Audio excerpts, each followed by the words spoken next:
नमस्कार and welcome to all of you in Global Look. और दोस्तों, हाल में ही एक बहुत ही ज्यादा बड़ी कंट्रोवर्सी जो है वो इंडिया में काफी ज्यादा डिस्कस की जा रही है। दरअसल कहा जा रहा है कि हमारा जो संविधान है यानी कि हमारा जो कॉन्स्टिट्यूशन है उसके अंदर से सोशलिस्ट वर्ड और सेकुलरिस्ट वर्ड जो था उसको निकाल दिया गया है। पूरा हुआ क्या है मैं डिटेल में आप लोग को बताता हूँ। दरअसल हुआ क्या है ना कि कल यानी कि 19 सितंबर 2023 को जो नया पार्लियामेंट इंडिया ने बनाया है उसमें शिफ्ट किया गया है सारे एमपीज जो हैं उनको। और ये जो नया पार्लियामेंट है इसमें उनको जब इन्वाइट किया गया तो इन सारे एमपीज को एक हैम्पर दिया गया, जिस हैम्पर में अगर आप लोग देखो तो 2-3 चीजें थी। जैसे कि एक तो कॉन्स्टिट्यूशन की कॉपी थी इसमें, दूसरा अगर आप लोग देखोगे ना तो कॉमेमोरेटिव कॉइन जो इंडिया रिलीज करता है ना कोई चीज सेलिब्रेट करने के लिए, जैसे अटल जी का बर्थडे सेलिब्रेट करने के लिए या फिर बाकी भी कोई चीज सेलिब्रेट करने के लिए, तो उसका आप लोग कह सकते हो कि जो कॉइन्स थे वो इनमें दिए गए थे इन सारे एमपीज को। उसके अलावा अगर आप लोग देखो तो स्टैम्प्स जो है वो दिए गए थे। तो ये जो चीजें हैं ये हैम्पर के रूप में एक जूट के बैग में करके इन लोगों को दी गई थी।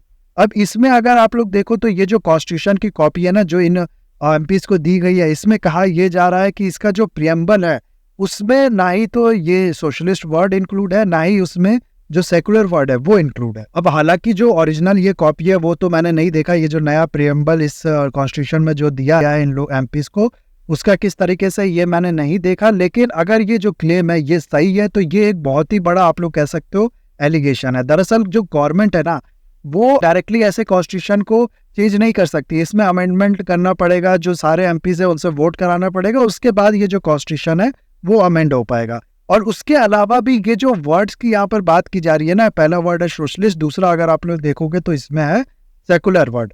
तो ये अगर कोई गवर्नमेंट हटाना चाह रही है तो ये चीज एक इल्जाम है आप लोग कह सकते हो किसी गवर्नमेंट को लेके ये बात कहना कि ये जो गवर्नमेंट है ये सेकुलर वर्ड कॉन्स्टिट्यूशन से हटा रही है या फिर ये जो सोशलिस्ट वर्ड है वो कॉन्स्टिट्यूशन से हटा रही है। तो ये सिर्फ बात नहीं है, ये एक तरीके का इल्जाम है आप लोग कह सकते हो। सीधा मतलब ये जाएगा कि ये जो गवर्नमेंट है ये सेकुलर गवर्नमेंट नहीं है, ये हर रिलीजन के लोगों को एक तरीके से नहीं देखती है। ऑलरेडी अगर आप लोग देखो तो इस समय की जो रूलिंग गवर्नमेंट है बीजेपी, उस पर काफी इस तरीके के इल्जाम लगते हैं कि वो मुस्लिम्स के अगेंस्ट में ये कर रही है वो कर रही है। तो ये एक तरीके से आप लोग कह सकते हो इल्जाम है। दूसरा अगर आप लोग देखो तो सोशलिस्ट वर्ड जो है वो भी एक तरीके से बहुत ही ज्यादा इंपॉर्टेंट वर्ड है। अब यहाँ पर सोशलिस्ट वर्ड जो है इसका दो मतलब निकल सकता है। एक तो अगर आप लोग देखो तो जो कैपिटलिस्ट वर्सेस सोशलिस्ट है वो इसका मतलब निकल सकता है। दूसरा अगर आप लोग देखो ना तो सोशलिज्म का सिंपल मतलब होता है जनरल जो लोग हैं उनका वेलफेयर।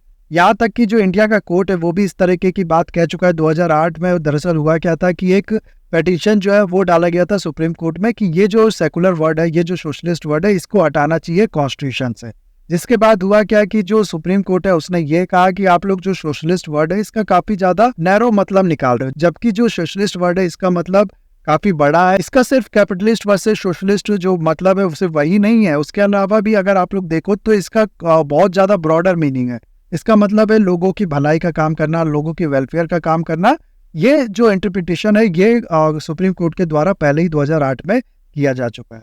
सोशलिज्म का अगर हम लोग यहाँ पर ये वाला मतलब निकाले जो सुप्रीम कोर्ट ने कहा है और उसके बाद फिर किसी गवर्नमेंट पे ये कहा जाए कि ये सोशलिज्म वर्ड जो है उसको हटा रही है कॉन्स्टिट्यूशन पे, तो ये भी एक तरीके का एलिगेशन ही है।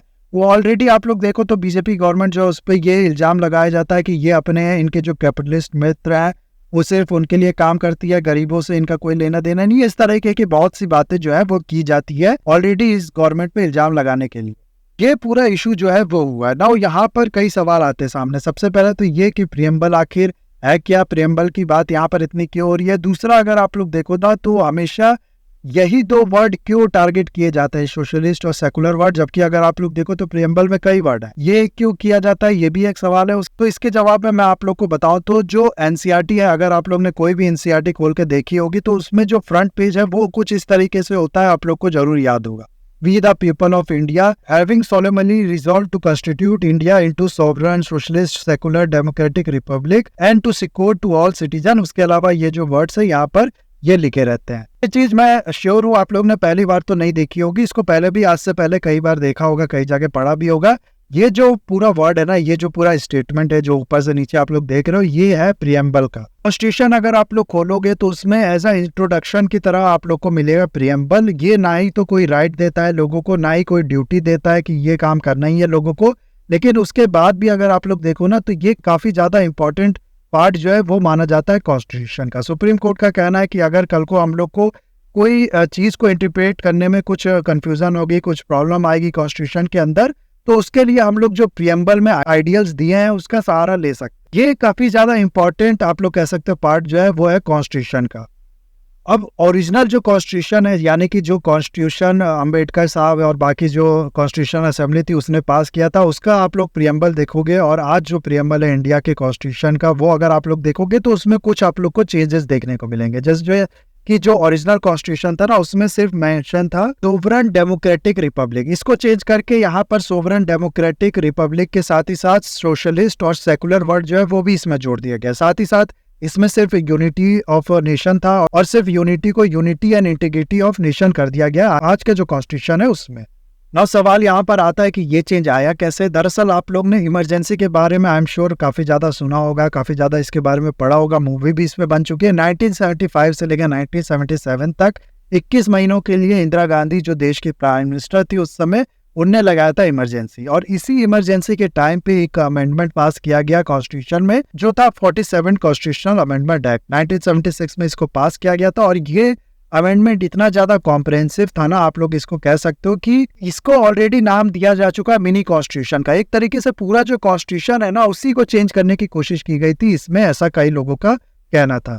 और इसमें काफी ज्यादा, जैसे कि मैंने आप लोग को बदलाव लाया गया, और साथ ही साथ जो इस प्रियम्बल था उसमें भी ये जो शब्द है जो चेंज किए गए, जैसा कि मैंने अभी आप लोग को बताया, वो बदलाव लाए गए थे। तो आई होप आप लोग को समझ में आ गया होगा कि ये जो चेंज है ये किस तरीके से आया इसमें। और ये जो बदलाव लाए गए थे ना, ये मैं आप लोग को बता दूं, ये उस टाइम पे, जैसे कि मैंने आप लोग को बताया, जब इमरजेंसी लगी थी कंट्री में, तब अपोजिशन लीडर जितने थे वो सब जेल में थे मोस्टली। और उस टाइम पे ये जो चेंज लाए तो बहुत ही ज्यादा अनडेमोक्रेटिक एक तरीके से आप लोग कह सकते हो ये जो चेंजेस है ये लाए गए थे। उसके अलावा अगर आप लोग देखो ना, एक सवाल यहाँ पर यह आता है कि आखिर ये जो 2 वर्ड है इससे क्यों बीजेपी को प्रॉब्लम होगी, क्यों इस चीज को चेंज करने की वो कोशिश करेगी अगर ये किया है तो, और नहीं भी करेगी तो क्यों सिर्फ अगर कांग्रेस का एक लीडर, हालांकि ये जो एमपी जिनने ये क्लेम किया है ये इस समय लीडर है कांग्रेस के लोकसभा में, तो सिर्फ उनके एक क्लेम करने से क्यों लोग इस चीज को मानने भी लगेंगे। ये जो 2 शब्द है इसको क्यों एंटी बीजेपी की तरह देखा जाता है, ये एक बड़ा सवाल यहाँ पर बनता है। इसमें मैं अगर आप लोग को बताऊं ना, तो कांग्रेस की जब शुरुआत हुई थी देश की आजादी के टाइम में, अगर आप लोग देखो कांग्रेस की शुरुआत हालांकि बहुत पहले हुई थी, लेकिन आजादी के टाइम पे अगर आप लोग देखो ना तो कांग्रेस एक तरीके से ग्रुप ऑफ ग्रुप्स था, कि अलग अलग विचारधारा के लोग जो थे वो इसमें अपना आप लोग कह सकते हो प्रेजेंस बनाए हुए थे। इसमें इंडस्ट्रियलिस्ट भी मिल जाएंगे आप लोग को, सोशलिस्ट भी मिल जाएंगे और आप लोग को कम्युनिस्ट भी मिल जाएंगे। अलग अलग तरीके के लोग जो है उनकी अलग अलग लॉबी थी, आप लोग ऐसा कह सकते हैं इसमें। लेकिन फिर इंदिरा गांधी जब प्राइम मिनिस्टर बनती है तब तक थोड़ा बहुत वीकनेस का जो साइन है वो कांग्रेस दिखाने लगता है। और इंदिरा गांधी फिर इसको क्या करती है ना, वो जो पूरा नेचर है कांग्रेस का उसी को चेंज करके रख देती है। कांग्रेस को वो socialist group, socialist organisation, socialist party जो है वो बना देती है। एक तरीके से आप लोग ऐसा कह सकते हो, गरीबी हटाओ का नारा देना हो गया, या फिर बैंक को नेशनलाइज करना हो गया, और इस तरीके की बहुत से एक्ट जो है वो लाने हो गए। इसकी वजह से कांग्रेस की जो इमेज है वो इस तरीके से बच जाती है कि ये एक सोशलिस्ट पार्टी है।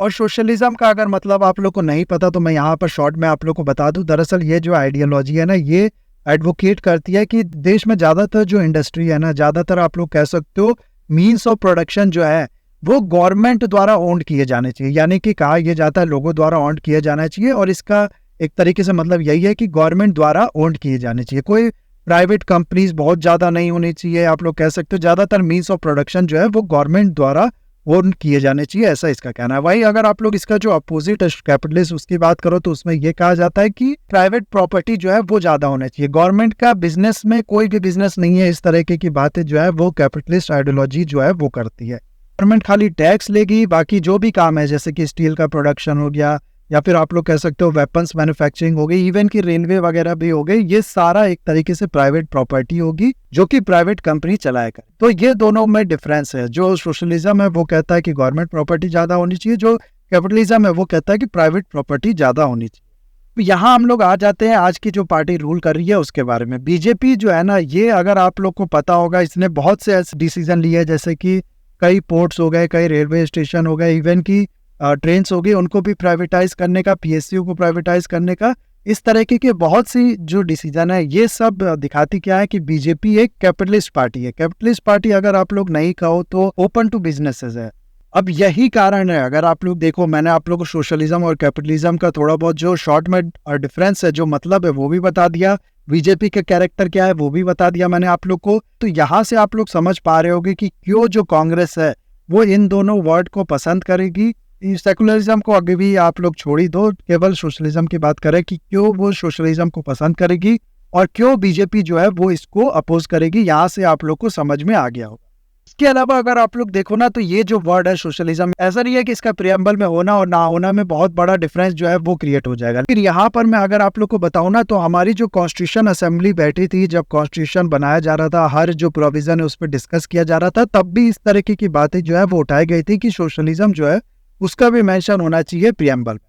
लेकिन उस समय जो B.R. अम्बेडकर जी थे, उन्होंने साफ इससे मना कर दिया था, जिसका रीजन वो ये देते हैं, जो कि बहुत हद तक सही भी है, और जो रीजन मैं भी कहूंगा कि ये एक रीजन जो है ये जस्टिफाई करता है कि क्यों सोशलिज्म का मेंशन यहाँ पर नहीं होना चाहिए। B.R. अम्बेडकर जी जो है वो कहते हैं कि ये उस समय की गवर्नमेंट पे डिसाइड करेगा कि जो कंट्री है वो सोशलिस्ट कंट्री होगी या फिर कैपिटलिस्ट कंट्री होगी, क्योंकि इंडिया एक डेमोक्रेटिक कंट्री है। इसीलिए जो लोग हैं वो जिस तरीके की बातें, जिस तरीके की आइडियोलॉजी को, जिस तरीके की गवर्नमेंट को चुनेंगे, वो कंट्री का जो नेचर है वो डिसाइड करेगा। डेमोक्रेटिक कंट्री में ऐसे हम लोग को नहीं बोलना चाहिए कि कंट्री का जो नेचर है वो सोशलिस्ट ही रहेगा हमेशा। को अगर सीपीआई जीत के आती है तो इंडिया एक कम्युनिस्ट कंट्री बन जाएगी, बीजेपी जीत के आई है तो वो आप लोग कह सकते हो कि थोड़ा बहुत कैपिटलिस्ट कंट्री है, और कांग्रेस थी तो सोशलिस्ट कंट्री थी, आप लोग ऐसा कह सकते। ऐसा नहीं है कि कॉन्स्टिट्यूशन में पहले मेंशन कर दो, फिर डेमोक्रेसी किस बात की रहेगी। फिर तो ये चाइना ही की तरह हो गया ना। चाइना में अगर आप लोग देखो तो सिर्फ कम्युनिस्ट पार्टी जो है वही रूल कर सकती है, सिंगल पार्टी रूल है वहां। हमेशा चाइना जो है वो कम्युनिस्ट कंट्री रहेगा, ऐसा वहां पर कहा जाता है। तो इसलिए आप लोग कह सकते हो कि ये जो वर्ड है ना सोशलिज्म, इसको यहाँ पर मेरा भी मानना है कि नहीं होना चाहिए। उसके अलावा अगर आप लोग देखो ना, तो ये जो सेकुलर वर्ड है, इस पे अगर हम लोग बात करें तो इसके बारे में भी जो पंडित जवाहरलाल नेहरू जी है उनने ये कहा था, इसको लेकर भी बात चली थी कि ये वर्ड भी यहाँ पर होना चाहिए। लेकिन नेहरू जी जो है उनने ये कहा था कि ये जो वर्ड है सेकुलरिज्म, ये एक डॉगमा की तरह है, और इंडिया के जो सिटीजन्स है इनको आप लोग कह सकते हो कि फ्री ऑफ माइंड होना चाहिए, इनको खुला सोच इनकी होनी चाहिए। इसलिए किसी भी डॉगमा को प्रमोट हम लोग को नहीं करना चाहिए। दरअसल जो पूरा इस समय की टाइमिंग थी ना, वो आप लोग समझो, इंडिया का अभी कुछ टाइम पहले ही जो पार्टीशन है वो हुआ था रिलीजन के नाम पे। ऐसे टाइम पे हम डायरेक्टली ये कहते कि प्रियम्बल में ये कहते कि सेकुलर कंट्री है इंडिया, और एक तरफ साफ साफ लिखा रहता पाकिस्तान के कॉन्स्टिट्यूशन में कि इस्लामिक रिपब्लिक ऑफ पाकिस्तान। ये चीज आप लोग कह सकते हो थोड़ा अजीब नहीं होता? उसके बाद भी ऐसा नहीं है कि इंडिया के जो कॉन्स्टिट्यूशन है उसमें सेकुलरिज्म का कैरेक्टर जो है मेंशन नहीं किया गया था। ऑलरेडी अगर आप लोग देखो आर्टिकल 14, 15, 25, 26, 27 ये ऑलरेडी ये कह चुके हैं कि इनडायरेक्टली और इनडायरेक्टली कि इंडिया जो है वो सेकुलर कंट्री ही रहेगा। लेकिन नेहरू जी का मानना था कि सेकुलर वर्ड को प्रियम्बल में ऐड करना ये एक डॉगमा की तरह है, ये सेकुलर वर्ड जो है ये हैप्पी वर्ड नहीं है, इसीलिए यहाँ पर इसको इन्वॉल्व नहीं होना चाहिए। तो ऐसा नहीं है कि ये जो वर्ड है, ये दो वर्ड यहाँ से हट जाएंगे तो इंडिया जो है एक वेलफेयर स्टेट नहीं रहेगा, या फिर आप लोग कह सकते हो कि एक सेकुलर कंट्री नहीं रहेगा। सिर्फ यहाँ पर बात यह है कि जो पॉलिटिक्स है वो यहाँ पर चल रही है, जो अपोजिशन पार्टी है वो नाम खराब करने के लिए आप लोग कह सकते हो, या फिर सिर्फ इस तरीके की बातें, इस तरीके के इल्जाम जो है वो लगाने के लिए रूलिंग गवर्नमेंट पे इस तरीके की बातें कर। इसका जो जवाब है वो जो बीजेपी की पार्टी है वो खाली ये देती है कि हम लोग जो ओरिजिनल कॉन्स्टिट्यूशन है ना, गलती से उसका प्रिंट जो है वो आप लोग को देती है। तो इस तरीके की बातें जो है वो चल रही है इंडिया में, और यहाँ पर इस पे जो आपकी राय है वो मैं जरूर जानना चाहूंगा कमेंट में। बाकी इस वीडियो को मैं यहाँ पर करता हूँ खत्म। आई होप वीडियो आपको अच्छा लगा होगा। इसे लाइक, कमेंट, शेयर, सब्सक्राइब जरूर कीजिएगा। That's all, have a nice day.